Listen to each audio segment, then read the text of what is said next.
but like the Hungarians, they kind of, if we walked in and we told them that we are Jews and we walk on our way back home, they gave us food. They were sort of afraid of us, even though we wouldn't do any harm to them.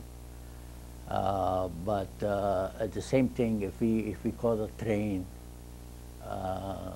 we didn't have any tickets. They didn't throw us off the train. We told them we go where we want to go in that direction. So it took us quite a while. I don't know exactly how long, but we wound up home. And when you Back got to there, Slotino. when you got there, what did you find? It was the worst possible thing. We kind of, we didn't know what to expect because we knew already, we had an idea because we knew already the villages that we went through, that we walked through or went with a wagon. But we came, but still you wanted to go home. You thought maybe something, some miracle, I don't know what. So we still, where are you going to go? You got to go home. What did you see in the villages as you passed? Devastation, and there was no Jews. There were hardly any Jews. There were just Hungarians. Now, we didn't know exactly how many Jews were before in certain villages or towns, but when we asked, we would come, are there, the first thing what you do is we ask, are there any Jews in town or village? And they said no. Whether they said no, they didn't know, we don't know. So we got home. Of course, we went to our houses, homes, broken down, shacks, nothing in there, everything is cleaned out. And we were not the only ones. It was me and my friend Herman, and when we got to Slotino, I don't know exactly how, but before long, we were like maybe 8 or 10 young people, boys and girls. There's nothing there, not one member of the family came back, or nobody could tell us if anybody survived, or the neighbors, we knew there isn't much, we didn't expect much help, and they were not too helpful. And even when we went to City Hall or to police to try and get information, and nobody knew any of the information, nothing. And what happened even worse, they were not very helpful because they were splitting it up, and what they did is they took that part of Czechoslovakia and they gave it to the Ukrainians. And it wasn't yet a complete changeover, but was in the doing. And but they were there already to try and take over, and they were not helpful at all. As a matter of fact, especially the fact that they knew we were Jews and what we were trying to do, they were not helpful at all. So after about, we were maybe 3-4 weeks there, and it just didn't, we could not take it any longer. There was no sense, there's nobody, so we decided that we're going to go back to a bigger community, a bigger thing. We're going to go to Prague. And what time of the year was this? That was already the spring of 1946. 45, the end of, no, the end, I left Prague in spring of 46. The end of 45, towards the end. And what did you know about the defeat of the Germans and what had happened to the Jews? Well, at that time, we knew already that Germany, was defeated. Because we got already access, we heard on the radio, we knew everything what was going on. But at that time, we knew all the information. That's why we figured that we have a better chance of doing something, of helping ourselves, if we go to Prague. And what about the family? What did you find out about Nothing. the family? Nobody knew anything about the family. What They did you just know? told us. They just told us the neighbors they were taken away, and that's all. Nobody knew anything. Whether they knew, they didn't tell us. Nobody knew. That's why we couldn't hang around any longer, because It was just plainly terrible to see the neighborhood, the homes where you grew up, and what has become. And the interesting part is that the Romanians there, they seemed like afraid. They were afraid to talk. They were afraid like something is going to happen to them, or maybe they were afraid there's going to be reprisals. I don't know, but they were not really open with us. So then what happened when you went to Prague? It took us quite a while. Again, from town to town. The only thing that helped us, we really didn't need too much money. At that time already, in the bigger cities, we could get already Jewish organizations, they had already Jewish things, and we would go there and they would give us a little money just to, we told them where we want to go. Where did you want to go? And we wound up in Prague. We did go to Prague, and then in Prague, they sent us. When I say us, at that time, we split up. There's always a split up. We only about 5 of us left from that group, from Solotino. And they sent us to a,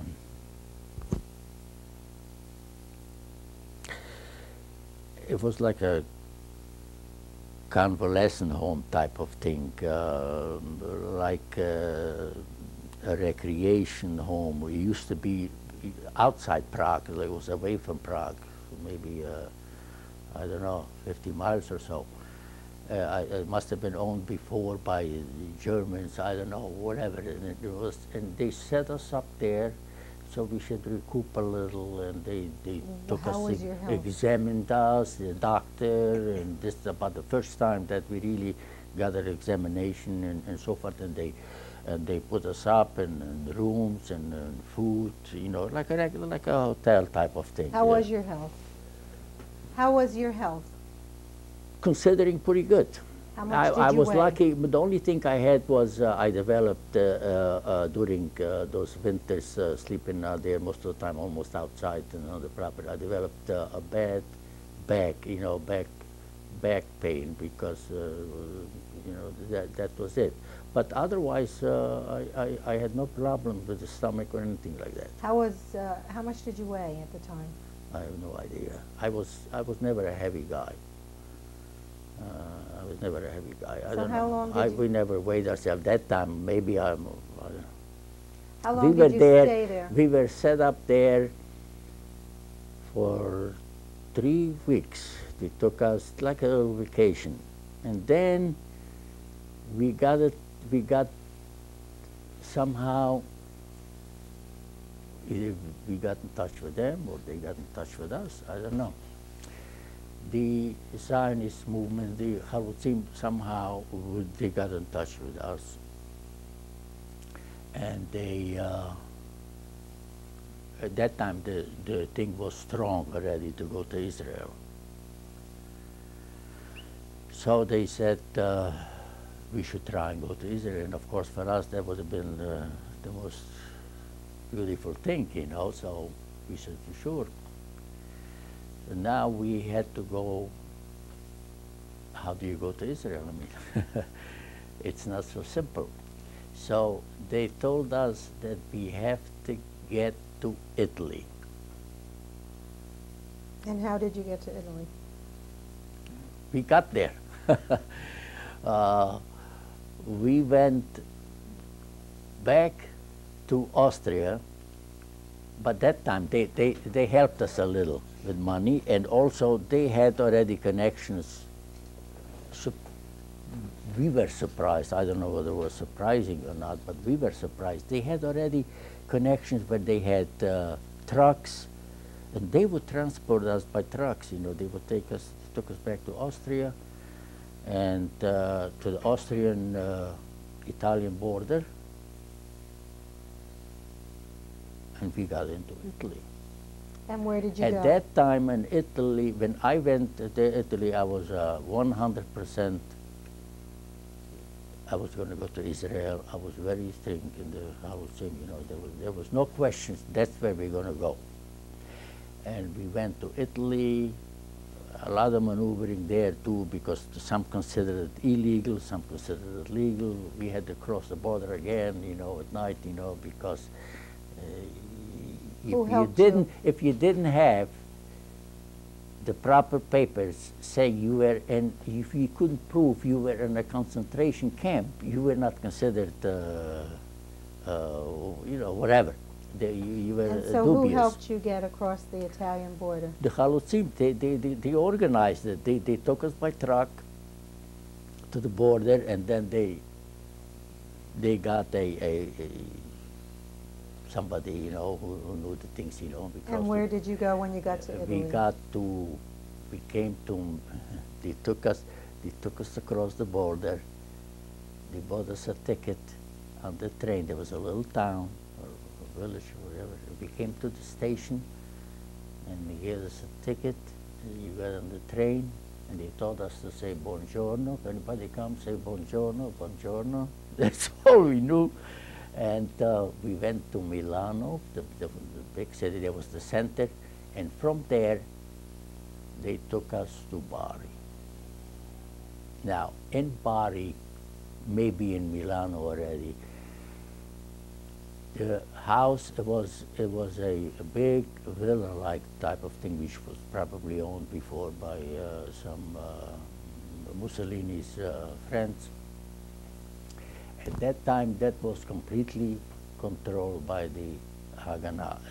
At that time, we knew already, because they took us there, and they supplied us with food and whatever we needed. What was the name of the complex where you were? It was just a villa. There was just in Bari. I don't know the name of it. How many people were with you? We were there How many people were with you? about 40. And for miracle, whatever, I don't know exactly how it happened, but I got together in that place. We somehow wound up there with my cousins from Slatina. Now, is that a miracle or what? They were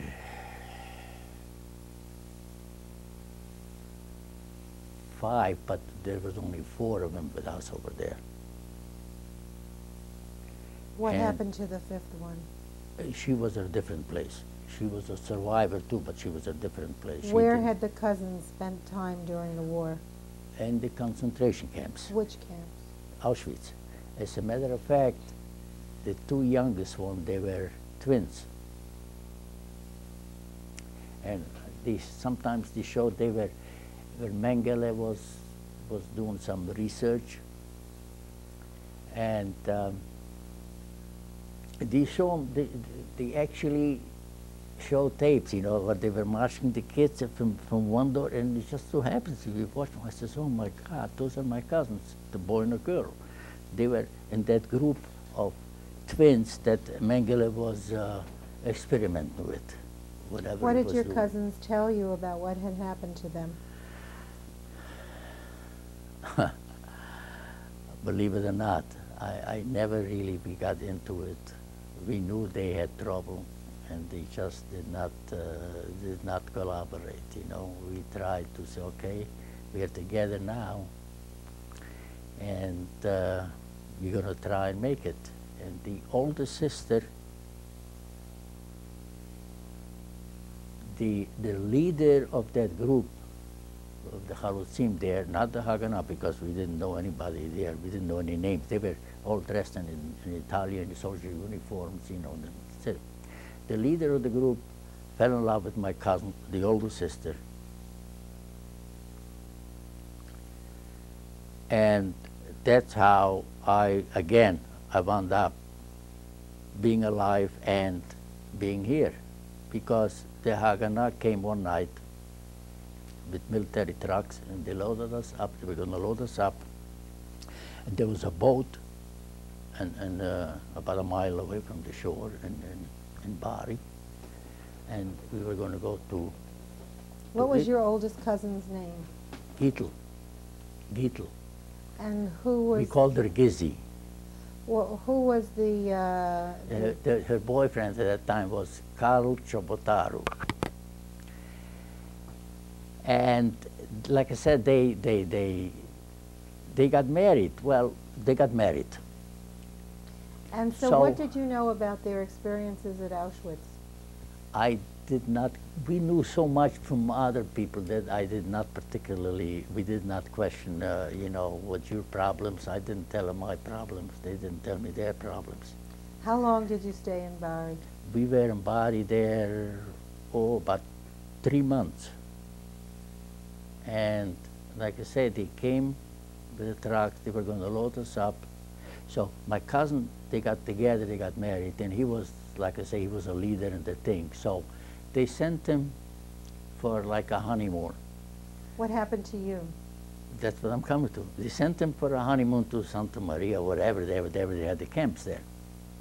So that night when they came, and all of a sudden I was already in the truck and everything, we were all on there, and they said, well, we need 3 people to stay here to hold the villa till the next group comes. We cannot leave the villa completely alone. Who wants to stay? Nobody wants to stay. So they go down the list. Oh, wait a minute, your cousins are over there. You might as well stay. So you wait for your cousins to come back. And that's how I wound up. And by the way, the people on that ship, we never heard from them. We never knew what happened to them. That's how I wound up staying there alive till the next group came. But what happened after that, became very hard. They couldn't put people on boats anymore, whatever. They stopped it. So after that, we we just got stuck in Italy, and that was it. And so so there's where a did you go? coincidence that. Where did you go next? From there, we went to Santa Maria de Bagni. That was already under UNRWA. And how long were you in Italy altogether? 5 years. And from Santa Maria de Bagna, where did you go after that? Palese. And how were the conditions in these places? They were as you- camps. In Santa Maria de Bagna, that was like, they called it villa. It's a small places, like small villas, small houses, they call it villas. And we were put into those things, you know, and that they were provided there some food from UNRWA. And when we went to Palese, it was like a military camp or an ex-military camp. And we were there. From Palese, we went to Barletta, which was also a military camp. But in Barletta, it was more organized. The whole thing, the whole camp was more organized already, maybe because they had more experience. Also, we were already, at that time, we were already in Italy 3 years or whatever, and we began to help ourselves, so to speak. Whatever UNRWA couldn't provide us, we did on our own. We went, I mean, we were free. We could go into the town, the villages, and we started doing things. I know I worked in the kitchen, and then I worked in the bathroom. In other words, they had like a showers, you know, and I worked to heat the water, you know, provide things like that, and you got paid for that. And things like that. It became more organized. You know, they had already clubs, Maccabi clubs. Ort was very active there. I took 2 courses there. Greta took courses there. We had Maccabi sport clubs and things like that. We became already more organized. Also, we got in touch with the outside world, so to speak. In other words, everybody that had family or friends all over the world, they were able to get in touch with. And When did you find out what happened to your aunt and your grandmother? I did never find out. I just didn't get any information, so I just take it for granted. I know, like I said, and that for the neighbors were willing to give us information that my grandmother, she didn't want to leave the house, and she put the shroud down, and they tied her and they dragged her. And my aunt, there's a picture, I have a picture with a small child. That's not the picture when they took him, but she took, because my cousin, Coleman, the barber, he had 2 small children, and they knew they couldn't handle it because they had to be taken, they had to carry, so she took it, and then you know, we know what happens to the people with a child. You know, once they got to the concentration camp, that wasn't a good thing to do, but you do whatever you have to, regardless. And how about the rest of your sisters and brothers, the half siblings and the whole siblings? What happened to them? My family, like I said, my grandmother, my aunts were there, and from the Romania part, which was my father and his wife and 2 kids, my grandparents and my sister, well, I never heard from them, nothing. The only thing I met with some family members from my mother's side, like my mother's sister. Somehow we got in touch with each other, and she's in Israel, and that's all we know. That they all took him to the camp, and they never came. That's the whole family from both sides. How did you decide that you wanted to come to the United States? I didn't. I wanted to go to Israel. And how did you end up and at that time, I could see already after 2-3 years that it's most likely not going to happen. So now I need another thing, a place where to go.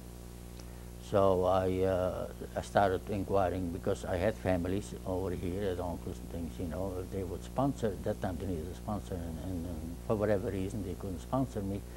So I put my name down to, I applied to Australia, because at that time they said Australia, they increased their quota of people to take in. So I applied for Australia and United States, if whatever is going to happen. But after that I was all set. Of course I was very disappointed not going to Israel, because I was really Israel gung-ho. That time was really, I wanted to go there. I figured that's the best place for me to start a new life, and especially the kind of life I want. It didn't work. So I applied for Australia and then the United States. And one night, I was single yet, of course.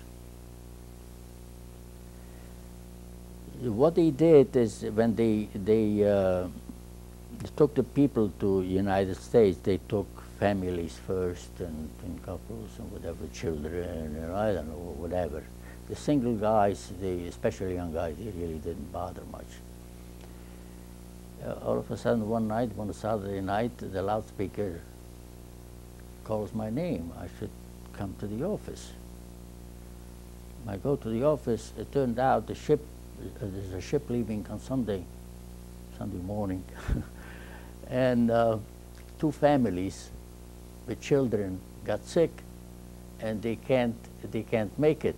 So they needed to fill in, so they picked a few single guys, and there I was.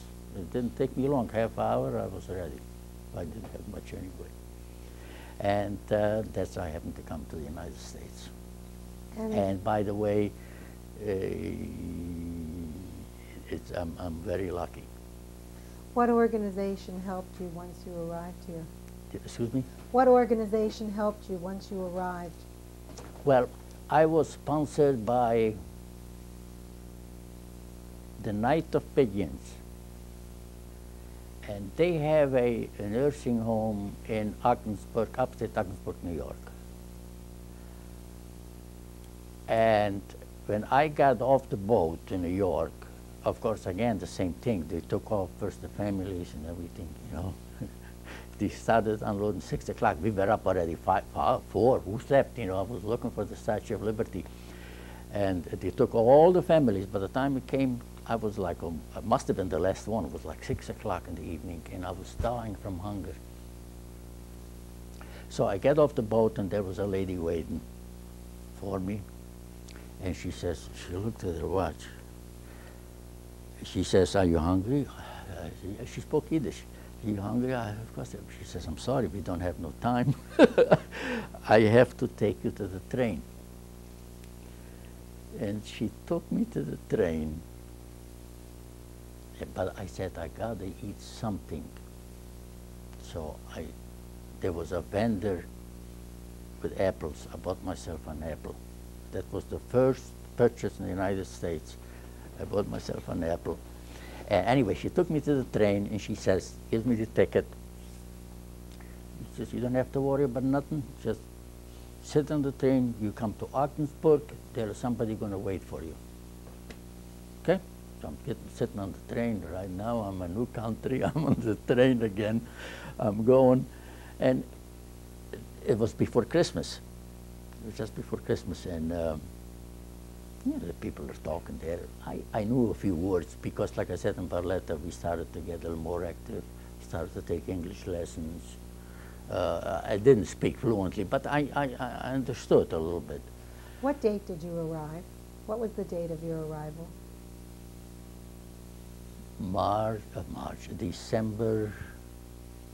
December 23rd. What day is Christmas? 24th, 25th? December, no, I came earlier than that.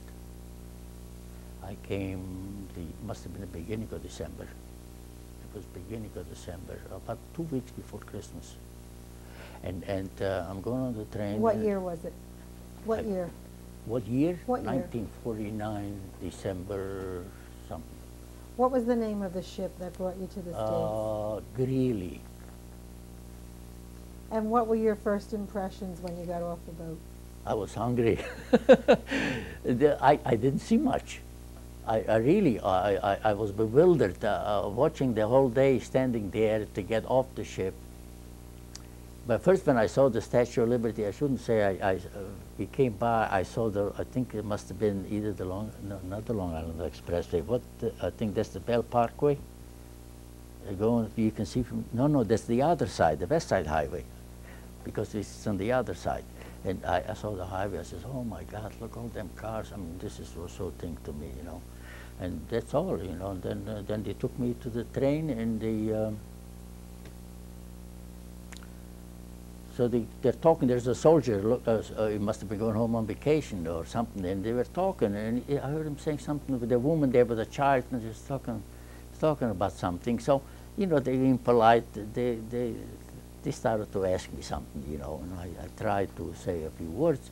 So I guess they asked me, "Where you going?" I says, "I'm going," and of course I didn't say Ogdensburg. I said Ogdensburg.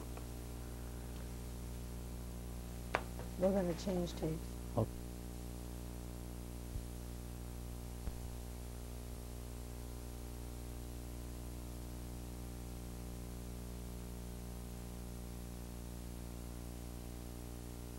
Barry, what did you know about the United States when you got here?